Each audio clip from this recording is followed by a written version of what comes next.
January and February 2026, Tejero, Cebu. A series of devastating fires swept through these narrow alleys, stripping hundreds of families of everything they owned. This isn't just a headline, it's the raw, unfiltered truth of survival in the ruins. We've come here to witness what remains when a community is reduced to ash. Hi, this is Evacuation and this is my business partner, Kezon. Hello, this is Kezon from Cebu Reality. Today we are in Barangay Tejero to document the people whose lives were taken away suddenly by a tragic fire that happened here on January 10, 2026.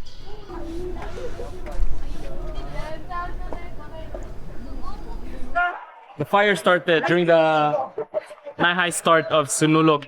A lot of people were actually partying, so a lot of people were also affected, and it was a very happy time, supposed to be. So the fire started.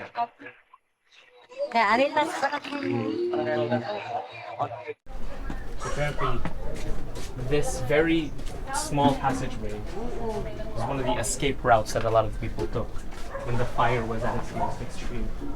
And as you can see, it's very narrow, very small. Almost a stampede.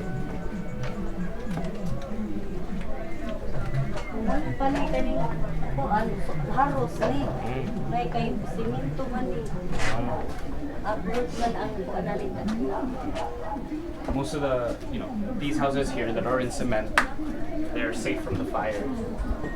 They were able to shield a lot of the people that stayed here.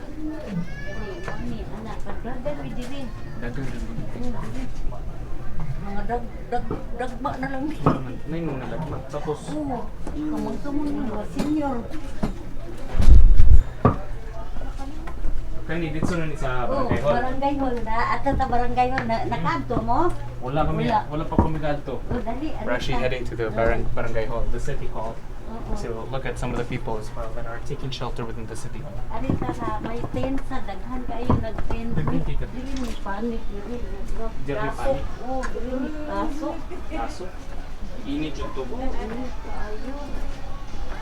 You just imagine a lot of people coming in, storming into these small passageways. Just crap, very crap. Tents are on ahead.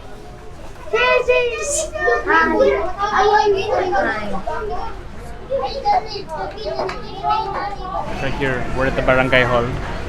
The barangay hall gym, right?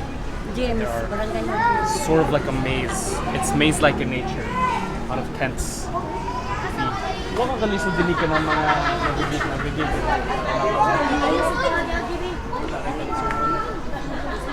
Ako number 15 atong tent. She's actually gonna show us her tent. This is actually her tent right here.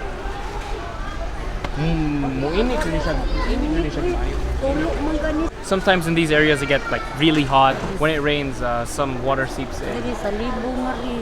As you can see, the tents have like holes in the roofs for ventilation.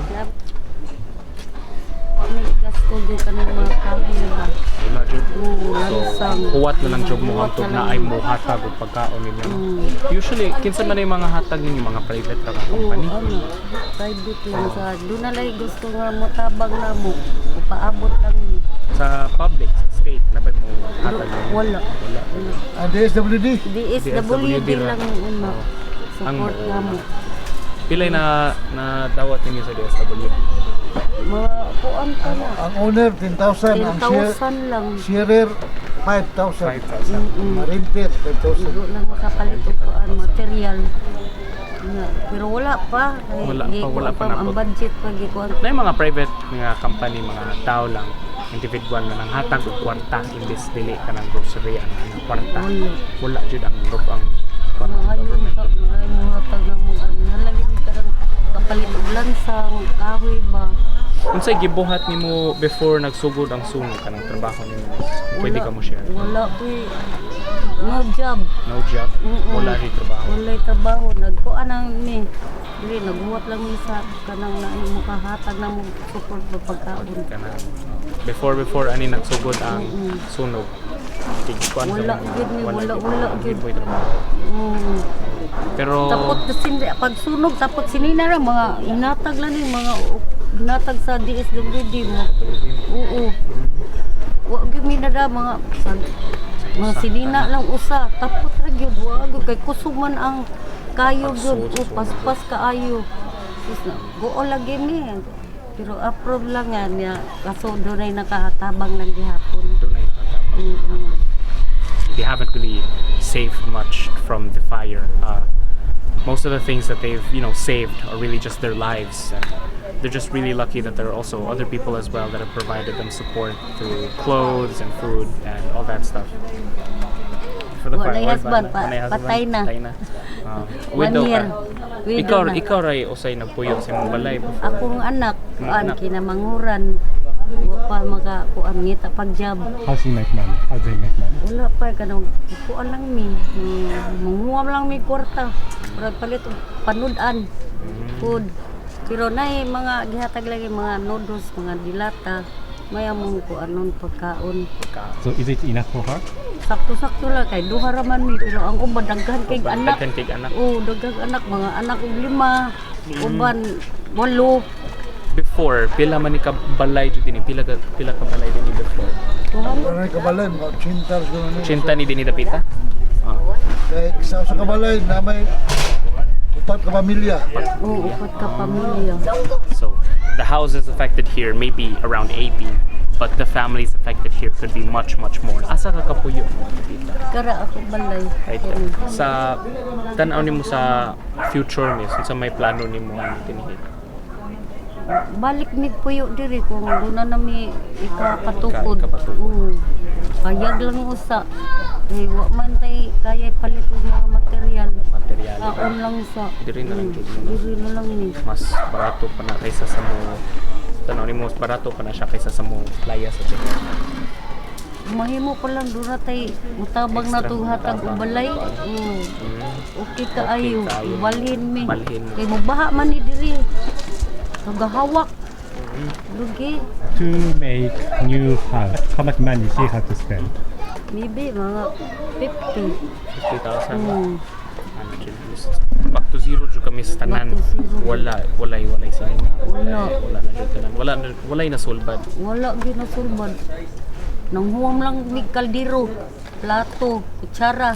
Ngayon hatag og kaldero. Naningatag og Oo, kaldero plato. sa nimo sa usa ka pamilya. Usa ka pamilya nay nang hatag gitagaan namin. Sa sunog pa mo nanghuwam may kaldero, plato. Tuwa man ni mo kuan malungag. Nya do na toy supporter mga paklans. Tulo ra ka adlaw. Oo. Tulo ra ka adlaw. Pagkatapos wala na. So, ang kanang support di ay sad temporary sad na siya. Temporary ra. Asam nagikan ang kaldero sa City Hall jud? City Hall.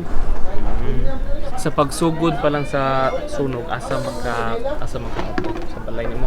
Oh, diri mi sa balay. Nga diri mi lusot nga rin. Nilusot ka kayo. ba dito? Diha. Dagan dito Nakay kuyog atong nga time. Akong anak. Anak. Lalaki. Nya pagguwas nimo suot jud siya. Dagan jud Suot taon. kaayo. Dagan jud taon Oo. pack jud Dili dito. man dagan. Nya ko kayo naman kaayo halag. Di na mi kapunit sa among sinina kay panik naman. Mapasok naman ka, masunog naman ka sa kainit. Dagan na lang mi ba? Bukot mi habol. Usar ka habol among dada ug akari tapos sinila kay di na mada ang kainit. Grabe na ang kayo. Wa may ni siyagit nga. Sunog. What jud ni siya hit? Oh, hilo mo kayo ni bumi nga. Na may daghan nagdinaganay. Gawas mi gani among dalan gamay kayo. Tama lang anak ba. Sus. Dali mi nakilid mi kayo. Sa usa man mo siya guys, may sunog dito. Nga ang kuana sa sunog katong kuryente man niya. Niambak man, bubog man ang nasunog, niambak sa pa niya namatay. Miss, salamat sa paghatag sa mo. We got to hear one of the struggles of one of the victims of the Tejero fire. Now, let's move on and ask some more questions on more victims of the Tejero fire. Nakuha ka na, sunog. Kana no? Sunog siya do. Kini sunog na padong ito, kasud sa taas. Pero ang naapektuhan dito ay balik ang mama. Puro yun sa kini di. Cebu reality. Right now, we are actually entering one of the houses of the people who were affected.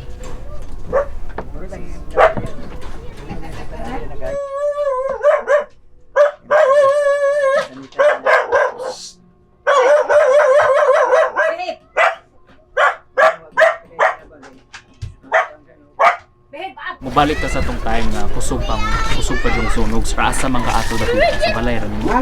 Di tabang pa mi sa sunog pag kayo na kay ang igsuon sa akong mangon sa akong asawa nagigda pa man sa iyang kwarto. Nakayo naman kusog na kayong kayo na siya sa kwarto nagigda. Pagtabang di naman kayang tabangan na. Mato napasok. Pagkapasok na hospital na mga tulo ka adlaw namatay. Kaya daghan naman yung soda mikrobyo kanilayat man sa sapa. Laya siya sa pa. There's actually a kind of a river that connects this area right here, and most of the citizens actually jumped off this residential area onto the river ahead.